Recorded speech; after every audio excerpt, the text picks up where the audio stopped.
Husband বলছিল আমার হাতের বিরিয়ানি খাবে।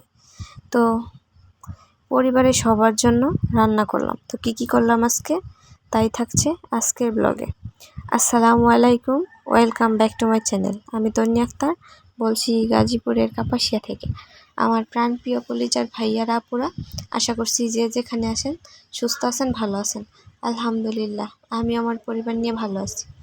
তো সকাল সকাল রান্না বান্না সেরে ভাবলাম দুপুরের জন্য রান্নাটা তাড়াতাড়ি সেরে ফেলি। তো আমি ঘুম থেকে উঠেই গোস্ত ভিজিয়ে রেখেছিলাম।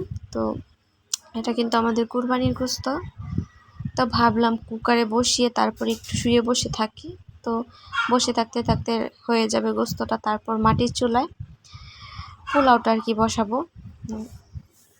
বিরিয়ানি রান্না করবো আর কি। তো এখানে আগে যা যা মশলা লাগে সবই আমি দিয়ে দিয়েছিলাম। তো এখানে যে বাটা মশলা দিচ্ছি, তো এখানে আমি শিলপাটায় মশলাগুলো বেটে নিয়েছি, আদা রসুন জিরা, তারপর এখানে আমি কিছু কিশমিশ আর কিছু বাদাম বেটে নিয়েছি। তো এই যে এখানে সব পরিমাণ মতো দিয়ে দিলাম। তো এখানে রাঁধুনি বিরিয়ানি মশলা 1 প্যাকেট নিয়েছি। তো অর্ধেক দিয়ে দিলাম গোস্তর মধ্যে আর কি, আর অর্ধেক রেখে দিলাম, পরে চাউলের মধ্যে ব্যবহার করব। তো এই যে ভালোভাবে মিক্স করে নিচ্ছিলাম। এই তো ভালোভাবে মিক্স করা হয়ে গেছে। এখন আমি অল্প পরিমাণ পানি দিয়ে বসিয়ে দেব। তো ভিডিওর এই পর্যায়ে এসে সবার কাছ থেকে একটি লাইক চেয়ে নেব। আমার ভিডিওটি দেখার আগে অবশ্যই একটি লাইক দিয়ে দেখা শুরু করবেন। আর দেখতে দেখতে যদি কোনো অংশে ভালো লেগে যায় তাহলে অবশ্যই চ্যানেলটিকে সাবস্ক্রাইব করে দিয়ে আমার পাশে থেকে যাবেন। আর পাশে থাকা বেল বাটনটিকে অল ক্লিক করে দিবেন। আমি ভিডিও ছাড়া মাত্রই আপনাদের কাছে পৌঁছে যাবে। আর যারা অলরেডি এই কাজটি করে দিয়েছেন তাদেরকে অসংখ্য ধন্যবাদ। তো এই ভিডিওটা গত 1 সপ্তাহ আগের করা। তো আমার মতো কে এরকম অলস আছেন যারা ভিডিও করে রাখেন, আমার মতন ছাড়েন না, এডিট করা মানে বসে থাকি ঠিকই কিন্তু ভিডিও ছাড়তে মন চায় না, এরকম আর কি। এটাও কিন্তু একটা কাজ। তো যারা ভাবে যে ইউটিউবে কাজ করা অনেক সহজ, ভিডিও করে বুঝি ভিডিও ছাড়লেই সব কিছু হয়ে যায়, তো এটা কিন্তু ভুল ধারণা। সব কিছু কিন্তু কষ্ট ছাড়া কোনো ফল পাওয়া যায় না আর কি, ওইরকম। তো এখানে গোস্তটা কিন্তু হয় নাই, মানে অল্প পরিমাণ জাল হয়েছে। তারপরে এখানে আমি বাদাম বাটা দিয়ে দিলাম। তো দারুণ সুন্দর ফ্লেভার আসছিল কিন্তু। তো এই তো এখন আমি ভালো করে নেড়ে চেড়ে আবার ঢাকা দিয়ে তারপর আর একটু শুয়ে থাকবো আর কি।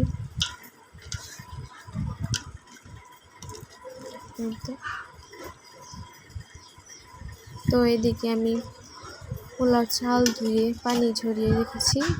তো আর এই যে এদিকে বড় একটা পাতিলা বসিয়ে দিলাম।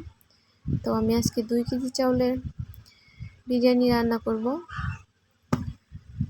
আমরা যেহেতু মানুষ অনেকজন আছি ফ্যামিলিতে, তো সবার জন্য রান্না করছি, সবাই খাবে। তো ভাবলাম আজকে চাউল কষিয়ে রান্না করব না, আজকে পানি কষিয়ে তারপর রান্না করব। বড় বড় অনুষ্ঠানে বাবুর্চিরা যেভাবে রান্না করে ওইভাবে রান্না করব। এভাবে কিন্তু রান্না করা অনেক সহজ। তো এইভাবে রান্না করলে আগে পানি গরম করে নিতে হয় না। তো এই যে এখানে আমি 2 কেজি চাউলের জন্য যতটুকু পানি লাগে আর কি, অতটুকু পানি মেপে রেখে দিয়েছি। এখন এই যে আমি পেঁয়াজটা ভেজে তারপর পানিটা দিয়ে দিলাম।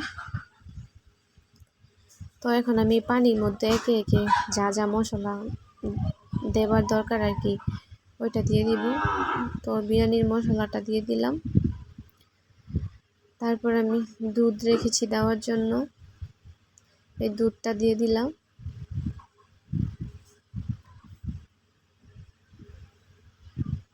তো আমার মতন এইভাবে কে রান্না করেন অবশ্যই কমেন্ট করে কিন্তু জানাবেন। আর আমার রান্না বান্না আপনাদের কাছে কীরকম লাগে ওইটাও জানাবেন। তো এই যে এখানে কিছু কাঁচামরিচ দিয়ে দিলাম, আর এই যে টমেটো সসও দিয়ে দিব। তো পানির মধ্যে আর কি সব কিছু দিয়ে দিব, দিয়ে ভালোভাবে মিক্স করে নেব। আর এই যে এখানে গোস্তটা রান্না করে আমি বাইরে নিয়ে আসছি।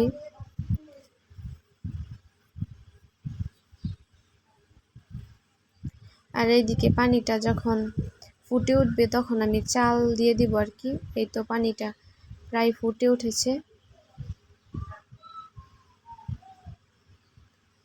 আমি কিন্তু লবণও দিয়েছি, কিন্তু লবণটা দেখাতে ভুলে গেছি। এই যে পানিটা ফুটে উঠেছে, পরে আমি চালটা দিয়ে দিলাম। আমি কিন্তু চালের মধ্যে গোস্তটাও দিয়ে দিব। তো বড় বড় অনুষ্ঠানের মধ্যে কিন্তু বাবুর্চিরা এইরকমভাবে রান্না করে, কারণ এত এত চাউল কিন্তু কষিয়ে রান্না করা সম্ভব না। তো এই যে এখানে আমি গোস্তটা মিক্স করে দিয়েছি। এবার একটু ভালোভাবে নেড়ে চেড়ে ঢাকা দিয়ে দিব। তো বিশেষ করে মাটির চুলার রান্না কিন্তু খেতে দারুণ লাগে, ভালো লাগে অনেক, রান্না করতেও কিন্তু ভালো লাগে। তো এই যে এখানে আবার একটু নেড়ে চেড়ে দেব। তো যেহেতু বড় পাতিল, তো নিচে দিয়ে তাপ যেই দিক দিয়ে উঠছে আর কি ওই দিক দিয়ে হচ্ছে, তার জন্য আমি আবার ভালোভাবে নেড়ে তারপর ভালোভাবে আর কি জালটা দেবো আর কি। এই তো আবারও এখন ডেকে দেব। একটু লবণটা চেক করে নিয়েছিলাম, কারণ বিরিয়ানিতে কিন্তু লবণের পরিমাণটা অনেক বেশি লাগে। তো এই যে এখানে আমি কিছু পুলা পাতা দিয়ে দিলাম। এইটা দিলে অনেক সুন্দর পোলাও পোলাও ঘ্রাণ আসে। তো এখানে আমি কিছু ঘি দিয়ে দিব। তো অল্প পরিমাণ ঘি ছিল, শেষ হয়ে গেছে। তো আমি পোলাও রান্না করলে, তারপর বিরিয়ানি রান্না করলে, খিচুড়ি রান্না করলে ঘি দিয়ে রান্না করি আর কি। সবার রান্নাটা যখন হয়ে যায় তখন দিই, অনেক ভালো লাগে ফ্লেভারটা। তো আমি আবারও ডেকে দেব। এই তো আমার বিরিয়ানির ফাইনাল লুক, দেখতে কিন্তু দারুণ হয়েছিল। তো আমার যা একটু দেখছিল কীরকম হয়েছে খেতে। তো এই তো মাশাল্লাহ মাশাল্লাহ অনেক সুন্দর হয়েছে। হাজব্যান্ড তো বলে, আমার হাতের রান্না খেয়ে হাজব্যান্ড বলে, আমার বউ কত ভালো রান্না করে রে, আমার বউ রান্না করার জন্য সেরা রে। আসলেই নাকি আমার হাতে রান্না ওর কাছে অনেক বেশি ভালো লাগে। তো এই তো সবাইকে দিয়ে, সবাইকে খাইয়ে, আমার মেয়ের জন্য দিয়ে, তো আমি ওই যে খেতে বসলাম। তো একটু খেয়ে দেখি কীরকম হয়েছে। তো এই তো বিসমিল্লাহ বলে মুখে দিলাম, অসাধারণ হয়েছিল। তো এখানে দুপুরে খাওয়া দাওয়া করে একটু শুয়েছিলাম, তখন সন্ধ্যা হয়ে আসছে প্রায়, আমার হাজব্যান্ডও চলে যাবে। তো আমার একটা মোরগ আছে, তো ওইটা সকালবেলা যে ঘর থেকে বের হয় আর সারাদিন বাড়িতে আসে না, তো ওইটাকে খুঁজে তারপর ঘরে দিতে হয় আর কি। তো ওই বাড়ির মুরগির পিছন পিছন দৌড়ায়। আমাদের বাড়িতেও কিন্তু অনেক মুরগি আছে, তো বাড়িতে একদমই থাকে না, তো মানুষের বাড়িতে থাকে।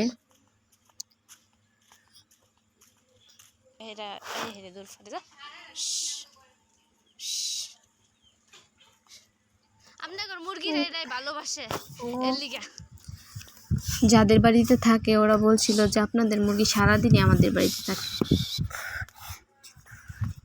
তখন আমি বলছিলাম যে আপনাদের মুরগিকে আমার মুরগাটাই ভালোবাসে আর কি, তার জন্য থাকে। তো ওই দিক দিয়ে আমি ওটাকে দৌড়িয়ে তারপরে দিক দিয়ে নিয়ে আসলাম। তো আমি আবার বাড়িতে আসলাম। তো বাড়িতে এসে দেখি মুরগটা বাড়িতে আসেনি, তো অনেক জ্বালাতন করে আর কি, আসতেই চায় না একদম বাড়িতে। তো আমার সন্ধ্যার সময় কিন্তু দৌড়াতে দৌড়াতে জীবন শেষ হয়ে যায় হাঁস মুরগির পিছন পিছন। তো এই তো বাড়ির হাঁস মুরগিগুলো এখানে আমার যা আর আমার শাশুড়ি সবারই আছে। তো আর এই যে এখানে আমার হাঁসগুলো আমি ঘরে দিচ্ছি।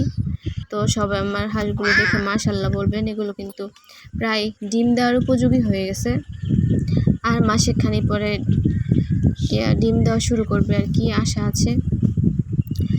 তো এই তো আমি হাঁসগুলো দৌড়াচ্ছিলাম আর ঘরে দেওয়ার চেষ্টা করছিলাম।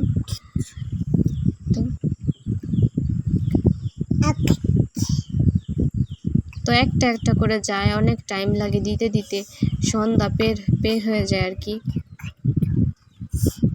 সন্ধ্যা পার হয়ে যায়। তো সন্ধ্যা হয়ে গেছে, এই দিক দিয়ে আমার হাজব্যান্ড চলে গেছে, আমাকে শুধু ডাক দিয়ে গেছে যে আমি চলে যাচ্ছি। তো আমি আর কাজের জন্য যাইতে পারি নাই ওর সামনে। তো হাঁসগুলো গেছে, হাঁসগুলো দিয়ে আমি আবার মোরগটার জন্য যাচ্ছি। দেখেন কত পাজি একটা মোরগ, এখনও আসে নাই। আমি কতবার করে গিয়ে গিয়ে আসলাম, তাও আসেনি। তো দেখাই আপনাদেরকে কোথায় দাঁড়িয়ে আছে এটা। ওই দেখেন কোথায় দাঁড়িয়ে আছে। তো এটাকে দৌড়াতে দৌড়াতে কিন্তু আমার জীবন শেষ হয়েছে একবারে। এই দেখেন কি করে, মানে ওই কি করবে না করবে বুঝে পায় না।